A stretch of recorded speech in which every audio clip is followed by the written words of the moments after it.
Hi hello నమస్తే welcome back to my channel MMV Telugu channel. Hello my dear lovely family members and friends, మీరందరూ ఎలా ఉన్నారు? నేను చాలా బాగున్నాను. మీరు కూడా చాలా బాగుండాలని మనస్ఫూర్తిగా దేవుణ్ణి కోరుకుంటున్నాను. ఈరోజు మనము విధాత పార్ట్ 19లోకి వచ్చేసాము. ఇది చెప్పే ముందు నాదో చిన్న విజ్ఞప్తి అండి.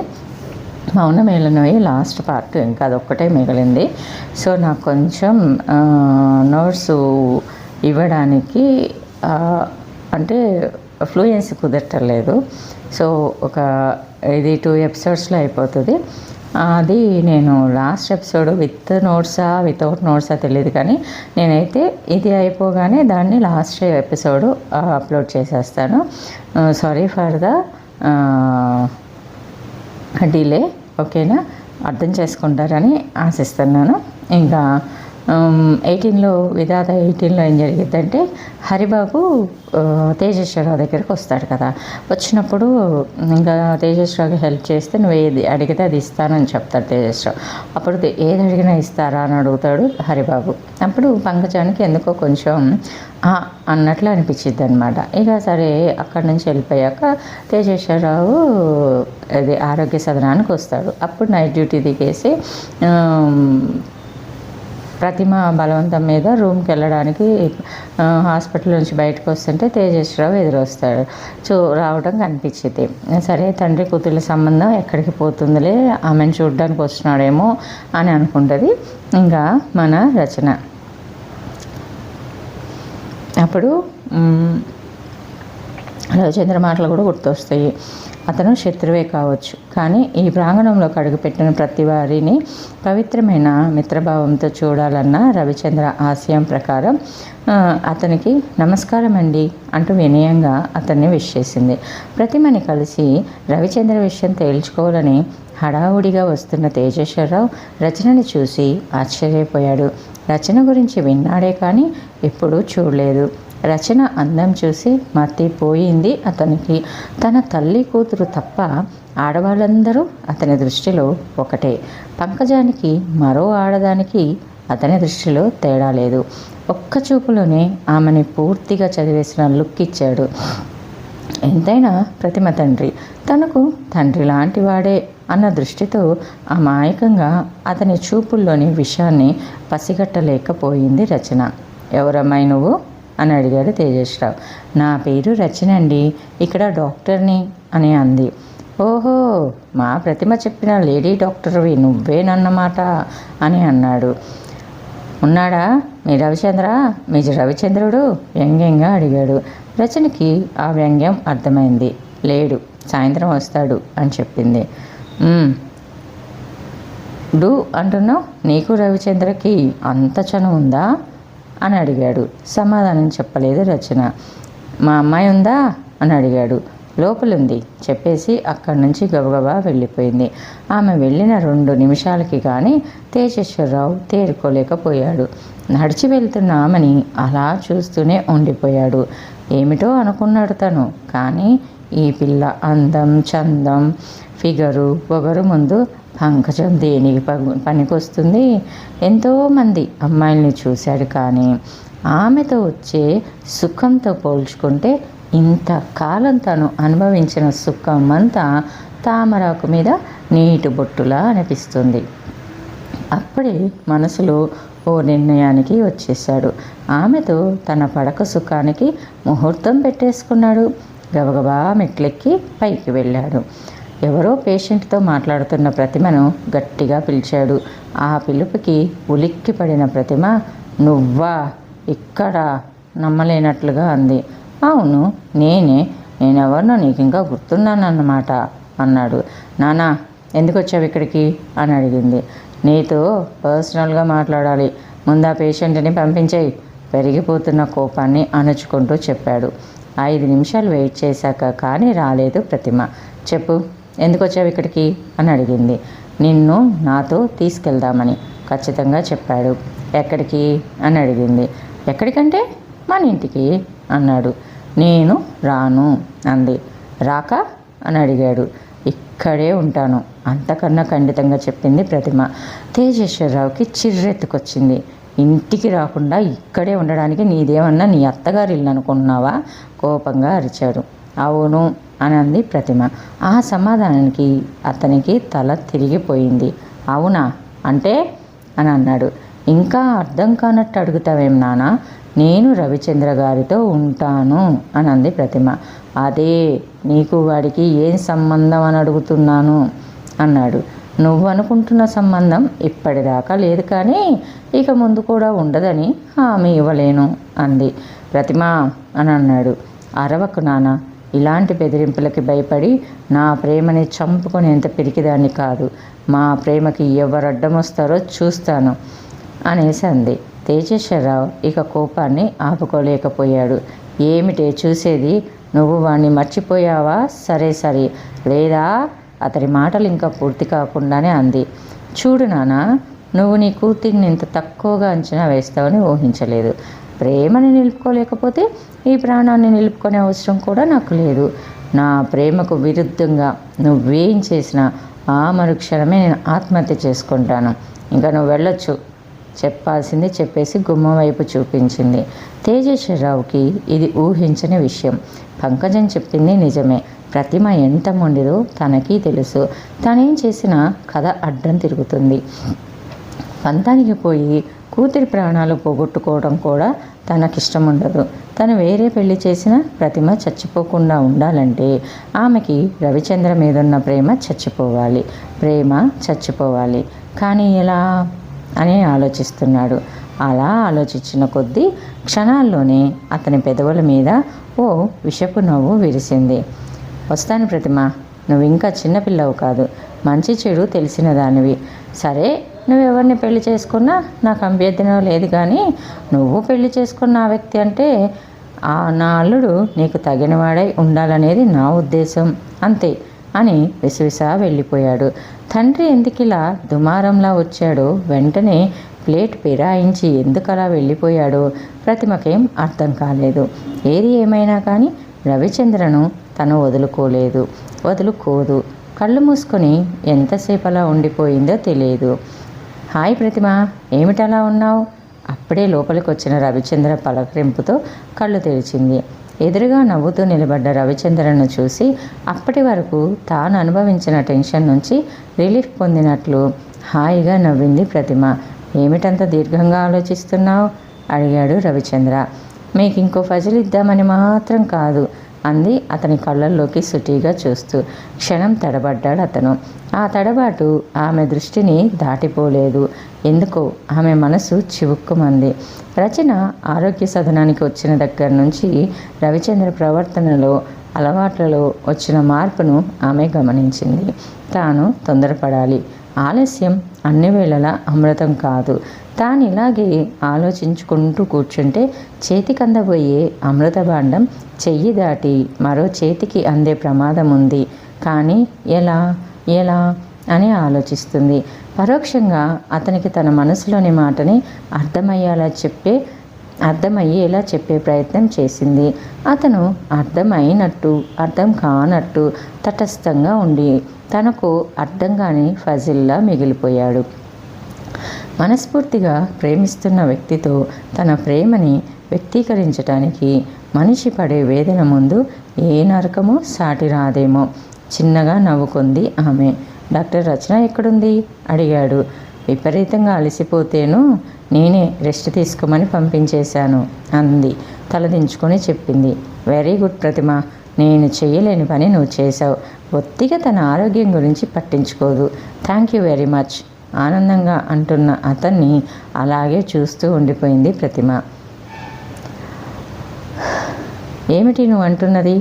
శరీరంలోని శక్తి అంతా కోల్పోయి రక్తం ఇంకిపోయినట్టు, పాదాల కింద భూమి కదిలిపోతున్నట్లు మరోసారి అడిగింది ప్రతిమ. చిన్నగా నవ్వాడు తేజేశ్వరరావు. కూతురిలో తాను ఊహించిన రెస్పాన్స్ వచ్చేసరికి అతని ఉత్సాహం రెట్టింపైంది. నాకు తెలుసమ్మా, నువ్వు ఆశ్చర్యపోతావని, కానీ నేను చెప్పింది పచ్చి నిజం. నువ్వేదో ఆదర్శ పురుషుడని, మహోన్నత వ్యక్తిని ఆరాధిస్తూ ప్రేమిస్తున్న రవిచంద్రకి కనీసం మనిషికి ఉండాల్సిన సంస్కారం కూడా లేదంటే నమ్ముతావా నువ్వు అని అడిగాడు. ఆమె మాట్లాడలేదు. ఎంతో ఆత్మీయతతో ఆప్యాయంగా చెప్తున్న తండ్రి మాటల్ని ఆమె మనసు జీర్ణించుకోలేకపోతుంది. నువ్వు నన్ను ద్వేషించినా అసహ్యించుకున్నా నేను అలా చెయ్యలేనమ్మా. ఎందుకంటే నువ్వు నా కూతురివి. చిన్నప్పటి నుంచి ఈ గుండెల మీద పెరిగిన నా బిడ్డవు తల్లి. కన్న కూతురి జీవితం కళ్ళ ముందు నాశనం అయిపోతుంటే చూడలేక వాడు నా శత్రువని తెలిసి నీకోసం, కేవలం నీకోసం ఇక్కడికి వస్తున్నానమ్మా అని అన్నాడు. నేను నమ్మను, స్థిరంగా అంది ప్రతిమ. ఒక్క క్షణం ఆశ్చర్యపోయాడు తేజేశ్వరరావు.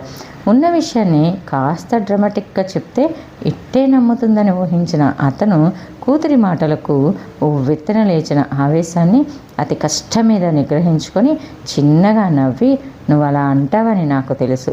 వాడు పెద్ద శ్రీలోలుడు, స్త్రీ వ్యసనం నరాన జీర్ణించుకుపోయిన నీచుడు. ఆ డాక్టరమ్మ రచనను ప్రేమిస్తూ ఆమెను పెళ్లి చేసుకోవాలని అనుకుంటూనే నిన్ను ప్రేమిస్తున్నట్టు నటిస్తూ నీ సేవల్ని ఉపయోగించుకొని ఊళ్ళో పెద్ద మనిషిలా చలామణి అవుతున్నాడు. నీ అమాయకత్వాన్ని చాలా అందంగా క్యాష్ చేసుకుంటున్నాడు. ప్రేమ పేరుతో నిన్ను వంచి తన అవసరానికి ఉపయోగించుకోవాలనుకునే పరమ దుర్మార్గుడు అనేసి అంటున్నాడు. ఆపు, ఆవేశంతో వణికిపోతూ అరిచింది. ఆశ్చర్యంగా చూశాడు తేజేశ్వరరావు. నువ్వు చెప్పే మాటలు విని నా మనసు మార్చుకుంటానని భ్రమపడితే అది కేవలం నీ భ్రమగానే మిగిలిపోతుందని మర్చిపోకు. ఓ మంచి మనిషి మీద ఇంత దారుణంగా బండాలు వేసి అబాసాలు చేయడానికి నిన్ను నా తండ్రివని చెప్పుకోవడానికే సిగ్గుగా ఉంది అనంది. కోపంతో ఆమె ముఖం ఎర్రగా కందిపోయింది. తేజేశ్వరరావు మాట్లాడలేదు. ఆమెను పసిపాపను చూసినట్టుగా చూసి నవ్వి, అవునమ్మా, తండ్రిని కాబట్టి ఇంతగా ప్రాధేయపడుతూ నీ చేత అనరాని మాటలు అనిపించుకుంటున్నాను. ఆల్ రైట్, అతనికి గతంలో ఎందరో స్త్రీలతో పరిచయం ఉందని, ఎందరినో నమ్మించి నాశనం చేశాడని రుజువు చేస్తే అప్పటికైనా నమ్మగలవా అన్నాడు. తనతో తండ్రి అంత సౌమ్యంగా శాంతంగా మాట్లాడిన సన్నివేశం ఆమె అనుభవంలో చాలా తక్కువ. 2 క్షణాలు అతని ముఖంలోకి చూసి తలదించుకొని అంది, నమ్ముతాను. చిన్నగా నవ్వాడు తేజేశ్వరరావు. లాంచి జేబులోంచి ఓ క్యాబినెట్ సైజ్ ఫోటో తీసి ఆమెకిస్తూ, ఇది చూడు అన్నాడు. ఆమె దాన్ని అందుకొని చూసింది. ఒక్క క్షణం ఆమె చూస్తున్నదేమిటో ఆమెకే అర్థం కాలేదు. గుండె వేగం పెరిగి రక్తం ఉప్పొంగి వశం తప్పుతున్న మనసుతో తదేకంగా చూస్తుంది. ఆ ఫోటోలో రవిచంద్ర పక్కన మరో అందమైన యువతి. ఇద్దరు పూలమాలలు వేసుకొని ఆనందంగా నవ్వుతున్నారు. ఆమె ముఖం మీద ప్రపంచాన్ని జయించిన తృప్తి, ఆనందం. ఇప్పుడేమంటావు నవ్వుతూ అడిగాడు. ఆమె తలెత్తి చూసింది. స్టూడియో వాడి ముఖాన ఓ 100 పడేస్తే ఇలాంటి ఫోటోలు ఎన్నైనా తయారు చేయించవచ్చు అని అంది. అతను ఉలిక్కిపడ్డాడు. ఆమె మొండితనం అతనికి తెలుసు, కానీ ప్రతి విషయాన్ని ఇంత తేలిగ్గా తీసుకుంటుందని ఊహించలేదు అతను. అలాగా, అయితే ఒక్క నిమిషం అని, అమ్మా ఇందిరా, ఓసారి ఇలా రా తల్లి అన్నాడు. ప్రతిమ ఆశ్చర్యంగా చూస్తుంది. తండ్రి చెప్పే ప్రతి మాటను చూపిస్తున్న సాక్ష్యాల్ని తాను చాలా తీవ్రంగా వ్యతిరేకిస్తూ రవిచంద్ర అలాంటి వాడు కాదని తన మనసుతో రాజీ పడాలని ప్రయత్నిస్తోంది. భుజాల మీదుగా కొంగు కప్పుకొని 2 ఏళ్ల వయసున్న బాబుని ఎత్తుకొని మూర్తీభవించిన శోకదేవతలా ఉన్న ఓ యువతి తలదించుకొని లోపలికొచ్చింది. ప్రతిమ ఉలిక్కిపడింది. తన చేతిలోని ఫోటోని చూసింది. ఫోటోలోని యువతే ఈమె. రవిచంద్ర వ్యక్తిత్వాన్ని అతి పదిలంగా బంధించిన తన మనసులోని ఇనుప సంకెళ్ళు బలహీనపడుతున్నాయి. చెప్పమ్మా, రవిచంద్ర నీకేమవుతాడో చెప్పు అన్నాడు తేజేశ్వరరావు. ఆ యువతి ఓసారి తలెత్తి ప్రతిమని చూసింది. విశాలమైన ఆమె కళ్ళల్లో సన్నని నీటి తెర. అందమైన ఆమె వదనం మీద విషాదపు నీడలు కనిపిస్తున్నాయి. ఆయన నా భర్త. పిడుగుపడినట్టు అదిరిపడింది ప్రతిమ. బయట కొంగు చాటునున్న మంగళసూత్రాన్ని తీసి చూపిస్తూ, అగ్నిసాక్షిగా గుళ్ళో పెళ్లి చేసుకున్నాం. పెద్దవాళ్ళకి చెప్పి ఒప్పించాక తీసుకెళ్తానని నమ్మించి నాతో 1 సంవత్సరం పాటు రహస్యంగా కాపురం చేసి హఠాత్తుగా మాయమయ్యాడు. కానీ ఆమె కంఠం రుద్ధమై ఓ క్షణం ఆగి, అతను నా నుంచి దూరమైన అతని రూపాన్ని మోసి కని పెంచటం తప్పలేదు నాకు. అతను నాకు చేసిన ద్రోహానికి సాక్ష్యంగా నా పాలిట వరమో శాపమో అర్థం కాని విధి శాసనంలా నాకు మిగిలాడు వీడు. స్రవిస్తున్న కన్నీటిని సైతం తుడుచుకునే ప్రయత్నం చేయలేదు ఆమె. ఇదంతా ఎప్పుడు జరిగింది? హీనస్వరంతో అడిగింది ప్రతిమ. సిటీ హాస్పిటల్లో జాయిన్ అయిన కొత్తలో డాక్టర్ నాగరాజ్తో గొడవపడి రిజైన్ చేసి వాళ్ళ ఊరు వెళ్తున్నానని వారం రోజుల్లో వస్తానని చెప్పి వెళ్ళిన మనిషి ఎంతకీ రాలేదు. మరి ఆయన ఇక్కడున్నట్లు ఎలా తెలిసింది మీకు? అడిగింది అనుమానంగా చూస్తూ అడిగింది ప్రతిమ. ఇదిగోండి, ఇది చూడండి అంటూ ఓ వార్తాపత్రిక ఇచ్చింది ఆమె. అందులో ఆరోగ్య సదనం గురించి సెంటర్ స్ప్రెడ్లో ఆర్టికల్తో పాటు రవిచంద్ర ఫోటో కూడా వేశారు. ఇంత మోసం చేసిన వ్యక్తి హఠాత్తుగా వచ్చిన నన్ను స్వీకరిస్తాడో లేదోనని ఈ ఊరికి పెద్దయిన మీ నాన్నగారిని ఆశ్రయించాను. నా అదృష్టం ఎలా ఉందో, వీడి రాత ఎలా రాశాడో ఆ దేవుడు. ఏడుస్తుందామె హృదయ విదాకారంగా. ఆమె చెక్కిళ్ళ మీద జాలువారుతున్న కన్నీటిని తన చిన్ని చేతులతో తుడవటానికి ప్రయత్నిస్తున్నాడు ఆమె చేతిలోని పసివాడు. ప్రతిమ కదిలిపోయింది. రవిచంద్రపై తాను నిర్మించుకున్న ఆశలు పేకమేడల్లా కూలిపోతున్నాయి. రాజీ పడటానికి ఆమె మనసు ఎదురు తిరుగుతుంది. చెప్పు తల్లి, ఇప్పటికైనా నన్ను నమ్ముతావా? అడిగారు తేజేశ్వరరావు. ఆమె మాట్లాడలేదు. చేతిలోని ఫోటోని విసిరేసి ప్రళయ ప్రపంచంలో లేత చిగురులా వణికిపోతూ విసురుగా బయటికి వెళ్ళిపోయింది ప్రతిమ. తేజేశ్వరరావు గుబురు మీసాల కింద సన్నటి నవ్వు మెరిసింది. చెప్పండి, ఎలా ఉంది నా పథకం? ఆతృతగా అడిగాడు హరినాథ్. తేజేశ్వరరావు ఆలోచిస్తున్నాడు. తనతో ఒకసారి మాట్లాడిన పరిచయంతోనే రవిచంద్రను నాశనం చేయటానికి పథకాలు వేస్తున్న హరినాథ్ని ఎలా నమ్మాలో, ఎంతవరకు నమ్మాలో అతనికి అర్థం కాలేదు. రవిచంద్ర పతనానికి తనతో చేతులు కలిపాడంటే ఇతని స్వార్థం కూడా ఏదో ఉండాలి. అదే అతని ఊహకందని విషయం. బాగుంది, చాలా బాగుంది. కాకపోతే ఒక్కటే ఆలోచిస్తున్నాను అని అన్నాడు తేజేశ్వరరావు. ఏమిటది? ఆదుర్దాగా అడిగాడు హరినాథ్. పథకం వరకైతే బాగానే ఉంది, కానీ నిన్ను ఎంతవరకు నమ్మాలో అర్థం కావడం లేదు అన్నాడు తేజేశ్వరరావు. అన్న అతన్ని ఓ క్షణం చూసి చిన్నగా నవ్వి, వెల్, ఇప్పటి వరకు మీ మీద నాకు అదే నమ్మకం ఉంది, అదే అనుమానం ఉంది. ఇప్పుడు మీరు అడిగిన ప్రశ్నతో నా అనుమానం పోయింది. ఇప్పుడు నేను మిమ్మల్ని నమ్ముతున్నాను అని అన్నాడు. మరి నా విషయం అని అంటే, అయితే వినండి. అఫ్కోర్స్ ఈ విషయం నాకు మీరు చెప్పలేదు, అయినా నేను మీకు చెప్పాల్సిన అవసరం అగత్యం కూడా నాకు లేదు. కానీ మీరు నన్ను నమ్మడానికి నేను ఉపయోగిస్తున్న ఆఖరి అస్త్రం ఇది అని అన్నాడు. ఏమిటిది అని అడిగాడు. ఇక్కడకు సరిగ్గా 10 కిలోమీటర్ల దూరంలో కొండల మధ్య ఉన్న ప్రదేశంలో రవిచంద్ర ఓ అద్భుతాన్ని సృష్టించి వైద్య ప్రపంచ చరిత్రలోనే అగ్రగామిగా నిలబడబోతున్నాడు అని చెప్పాడు. తేజేశ్వరరావు నిశ్చలంగా చూస్తూ, ఏమిటది అన్నాడు. క్యాన్సర్ మీద పరిశోధన చేస్తున్నాడు. అడవిలో దొరికే వనమూలికలతో ఆధునిక వైజ్ఞానిక పద్ధతుల్లో క్యాన్సర్కు విరుగుడు కనుగొనబోతున్నాడు అని. అతని ప్రతి రక్తపు బిందువు ఆ పరిశోధన కోసం వెచ్చిస్తూ అపరూపమైన కృషి కోసం తన టార్గెట్కు అతి సమీపంలో ఉన్నాడు అని చెప్పాడు. తేజేశ్వరరావు తన ఆశ్చర్యాన్ని ఏమాత్రం బహిర్గతం చేయకుండా నిశ్శబ్దంగా ఆలోచిస్తూ, ఆ ప్రదేశం ఎక్కడుందో తెలుసా నీకు? అడిగాడు. తెలుసు, కానీ ఇప్పుడు చెప్పను అన్నాడు హరి. చెప్పమని నేను అడగలేదుగా, చిన్నగా నవ్వుతూ అన్నాడు తేజేశ్వరరావు. అంటే ఇప్పటికీ నా మీద నమ్మకం కుదరలేదా మీకు? అడిగాడు హరినాథ్. నమ్ముతున్నాను హరినాథు, చాలా అమూల్యమైన సమాచారం అందించావు. నీ రుణం ఎలా తీర్చుకోవాలో అర్థం కావడం లేదు. ఎదుటి మనిషిలోని బలహీనతను తెలుసుకోవటానికి అతను ఉపయోగించే అస్త్రం అది. అందుకు హాయిగా నవ్వి, ఎలా తీర్చుకోవాలో నేనే చెప్తాను. నేను మీకు చేస్తున్న ఉపకారానికి ప్రతిఫలం అని అన్నాడు. తేజేశ్వరరావు చూస్తున్నాడు అతన్ని. అతని బలహీనత ఏమిటో తెలిసిపోతే ఆ తర్వాత అతన్ని ఎంతవరకు ఉపయోగించుకోవాలో ఆలోచించవచ్చు అని అనుకుంటున్నాడు. అంతలో రచన స్థిరంగా ప్రతి అక్షరం ఒత్తి పలికాడు హరినాథ్. ఉలికిపాటుకి చిరునవ్వు ముసుగేసి, అంటే ఆ డాక్టర్ ఎమ్మేనా అని అడిగాడు తేజేశ్వరరావు. అవును, దాన్ని పెళ్లి చేసుకోవాలనుకున్నాను, ఒప్పుకోలేదు.